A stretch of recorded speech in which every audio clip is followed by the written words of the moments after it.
నమస్తే, welcome to V F M news. Anantapuram urban MLA Anantha Venkatramireddy కుమార్తె అనంత నవ్యతారెడ్డి గురువారం తన తండ్రికి మద్దతుగా అనంతపురం రూరల్ పంచాయతీలోని భైరవానగర్లో ఇంటింటికి వైఎస్ఆర్ కాంగ్రెస్ పార్టీ కార్యక్రమాన్ని నిర్వహించారు. ఈ సందర్భంగా ఆమె మాట్లాడుతూ అనంతపురం రూరల్ పంచాయతీలో త్రాగునీరు కోసం 3 ట్యాంకులను ఏర్పాటు చేశారని అన్నారు. ప్రజలు పెద్ద ఎత్తున తమ ప్రభుత్వానికి మద్దతుగా నిలిచి మరొకమారు ఎమ్మెల్యే అనంత వెంకట్రామరెడ్డికి పార్లమెంట్ సభ్యులు శంకర్ నారాయణకు మీ ఓటు వేసి అత్యధిక మెజారిటీతో గెలిపించాలని కోరారు. ఈ కార్యక్రమంలో వైస్ సర్పంచ్ సుమిత్రారెడ్డి, వార్డు మెంబర్ చంద్ర, వైసీపీ నాయకులు హనుమంత్ రెడ్డి, హరి తదితరులు పాల్గొన్నారు. నా పేరు నవ్యత. ఇవాళ వైఎస్ఆర్సీపీ పార్టీ తరఫున మేము భైరవ్ నగర్కి ప్రచారానికి వచ్చాము.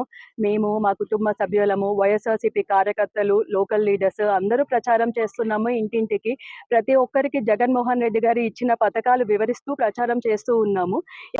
పింఛన్ గురించి ఇవాళ చెప్పాలనుకుంటున్నానండి. అవ్వాతాతలకి జగన్మోహన్ రెడ్డి గారి నాయకత్వంలో అందరికీ 3,000 పింఛన్ అందిస్తూ ఉన్నాము. ఒకసారి మా ప్రభుత్వం వస్తేనే మళ్ళీ దానికి 3,000 పింఛన్ 3,500కి పెంచడం కూడా జరుగుతుంది ఖచ్చితంగా.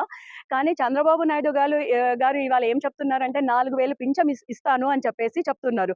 కానీ ఆయన హాయంలో 2014 నుంచి 14 నుంచి 19 వరకు ఆయనకు అవకాశం వచ్చింది. కానీ ఆయన ఏమీ చేయలేదు. ఇదే కాదు, ఆయన ఏ పథకము, మేనిఫెస్టోలో ఉన్న ఏ పథకము ఆయన నెరవేర్చలేదు.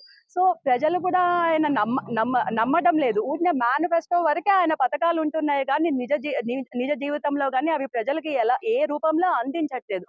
ఏ పథకమన్నా చెయ్యాలన్నా, దాన్ని నిర్వహించి ప్రజల వరకు రావాలన్నా అది ఓన్లీ జగన్మోహన్ రెడ్డి గారే చేస్తారు. అది ప్రజలకి తెలుసు. జగన్మోహన్ రెడ్డి గారి పైన ప్రజలకి కూడా నమ్మకం ఉంది. ఖచ్చితంగా ఇవాళ ఈ వాలంటీర్ సిస్టమ్ కూడా ఆయన తీసుకొని వచ్చిందే.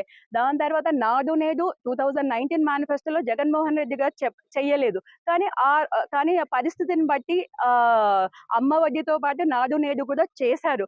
సో ఆ టైంకి ప్రజలకి ఏది అవసరమో అది జగన్మోహన్ రెడ్డి గారికి తెలుసు. దాన్ని బట్టే ఖచ్చితంగా చేస్తారు. ప్రజలు కూడా సంతోషంగా ఉంటారు. ఆయన పాలనలో మళ్ళీ ఖచ్చితంగా గెలిపించాలని చెప్పేసి కోరుకుంటున్నాం. వెంకట్రామరెడ్డి గారి పాలన ఎలా ఉంటుంది అంటే గ్రూప్ రాజకీయాలు కానీ, హత్య రాజకీయాలు కానీ ఇవన్నీ దూరంగా ప్రశాంతంగా ఉంటుంది. ఆయన ఇటువంటివన్నీ ఏవి ఎంకరేజ్ చేయరు. సో ఆయనకి ప్రతి ఒక్కరు మళ్ళీ ఎమ్మెల్యేగా పోటీ చేస్తున్నారు. మీరు అందరూ ప్రతి ఒక్కరు ఓటు వేసి వేయించాలని చెప్పేసి కోరుతున్నాము. అలాగే ఎంపీ శంకర్ నారాయణ గారిని గెలిపించాలి అని చెప్పేసి వైఎస్ఆర్సీపీ తరఫున కోరుతూ ఉన్నాం.